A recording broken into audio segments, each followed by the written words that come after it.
I've been thinking about the food situation. I've been thinking about the crisis that I think might be coming and whether this is going to be a good thing or a bad thing. I mean, we've seen, of course, the governments and the WHO, the Agenda 30, the approach that farming is not really a sensible thing and that they want to stop it because they say, of course, that it's going to destroy the planet. They seem to think that CO2 is the toxin gas. And we know that this is complete rubbish. Of course, it's absolute tosh.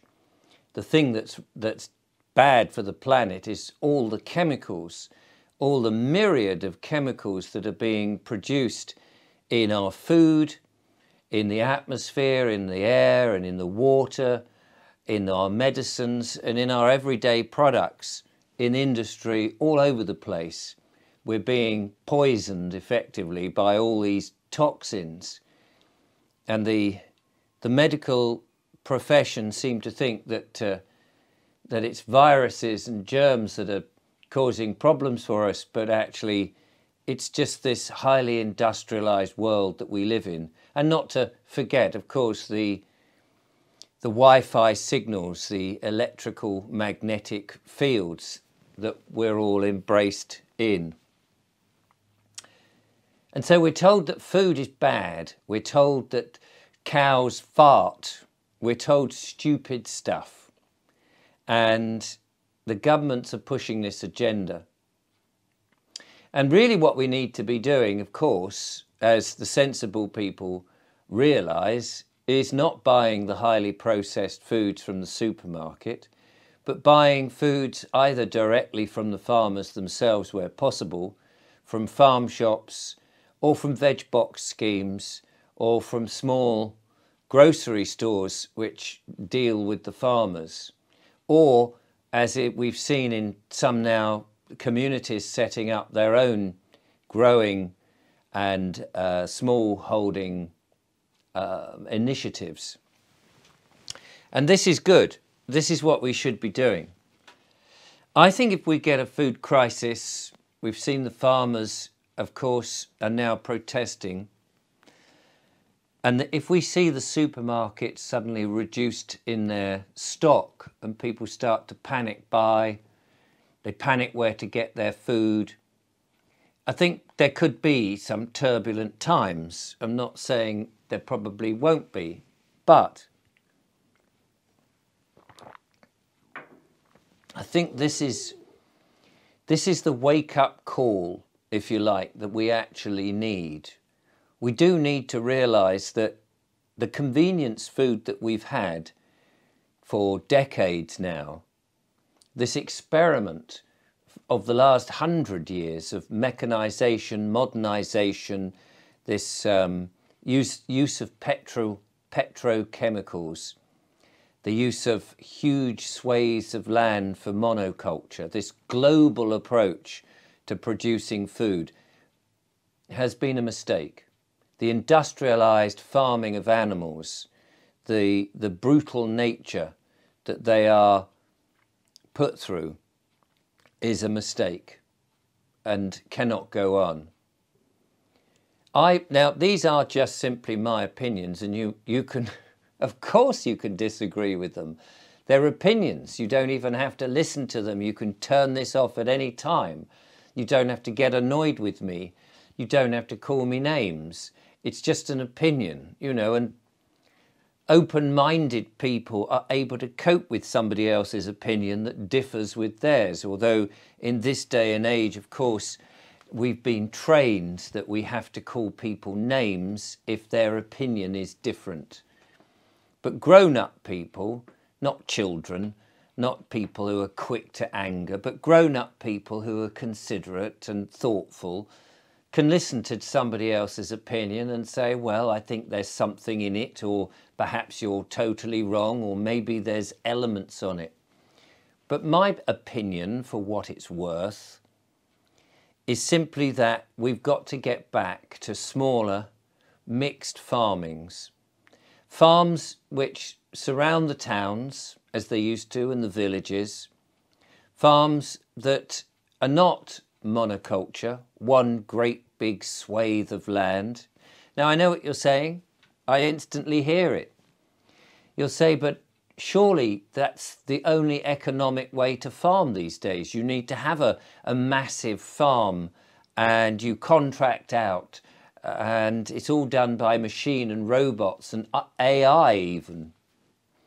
And that you have to use these pesticides, insecticides, fungicides, all these things in order to be able to produce enough food to feed everybody and then sell this commodity, because I don't think these large farmers think of it as food, they think of it as a commodity. They sell the commodity to distributors who distribute to wherever, and it's processed into food and sent to the supermarkets all around the world, of course, and we buy it, and we buy it in from all around the world. I think this system, we've tried it, it's been an experiment, it's proved disastrous.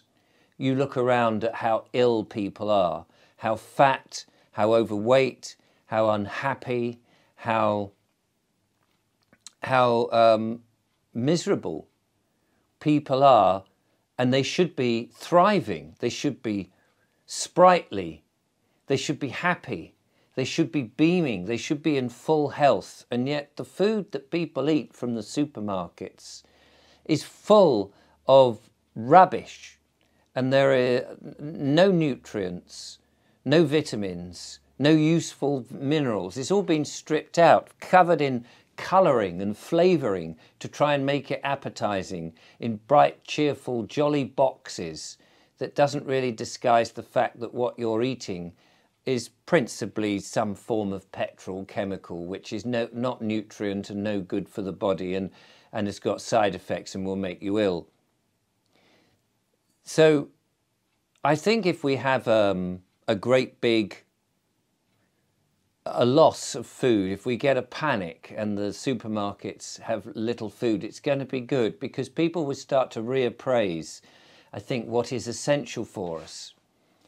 And as I say, essentially we need to have mixed farms in which the animals are providing the fertiliser, and you've got a whole mixed range, smaller farms, better care of the animals, better husbandry, growing of vegetables, the encouragement to eat meat, but good quality meat, and not loads of it, not in a sort of fast food way, but caring for that meat and having, probably just one meal and maybe a smaller meal in the daytime, depending on.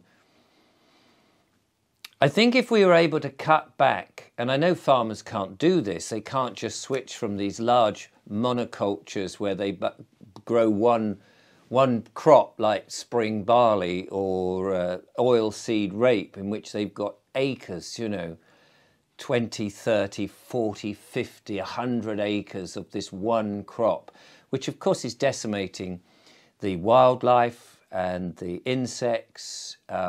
It's not good for the planet. It's killing the soil. There's no diversity there.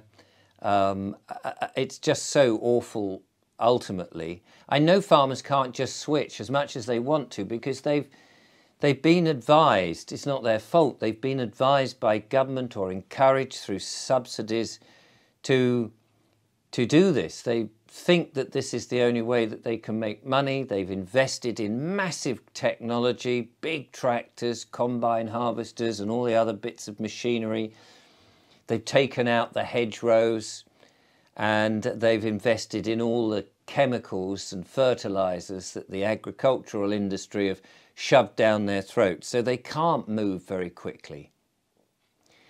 But I think ultimately they do need to, and move away from those products. And let's face it, if we weren't eating as a species the highly processed food in the supermarkets, we wouldn't need to grow that massive amount of wheat and the oilseed rape and these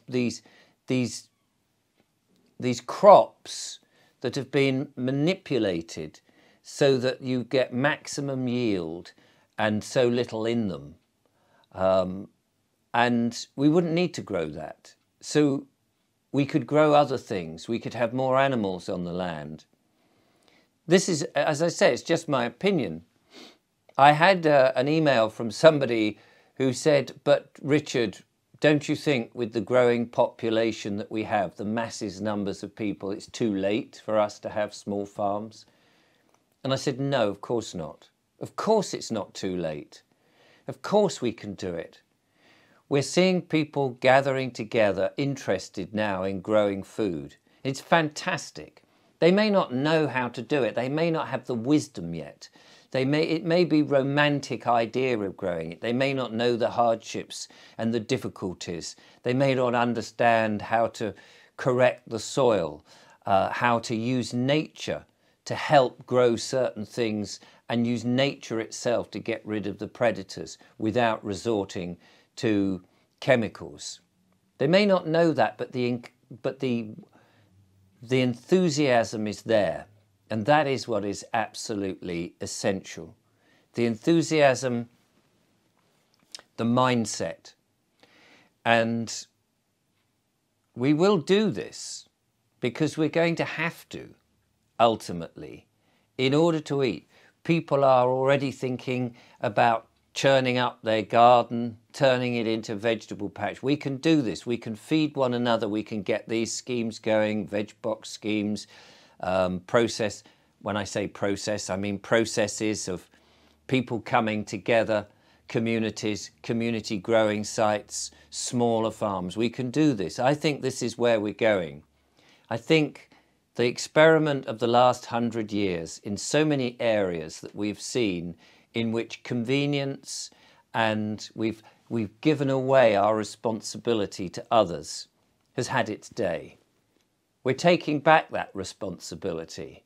We're taking it back. We're learning how to do those things ourselves. We're making our own stuff.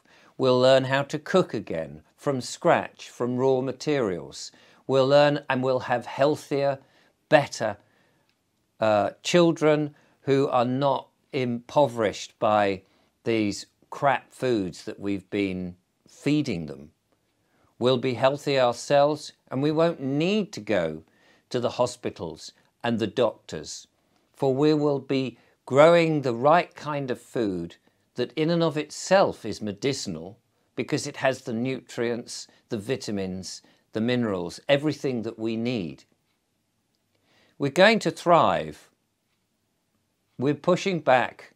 We don't consent to this rubbish of eating insects and synthetic foods and thinking for one moment that that could possibly be in any shape or form useful to us. And we will support the farmers and those who are thinking about diversifying and bringing more animals back onto the land and offering work to more people to get people back on the land, outdoors, in the sunshine, in the daylight, away from artificial light and radiation.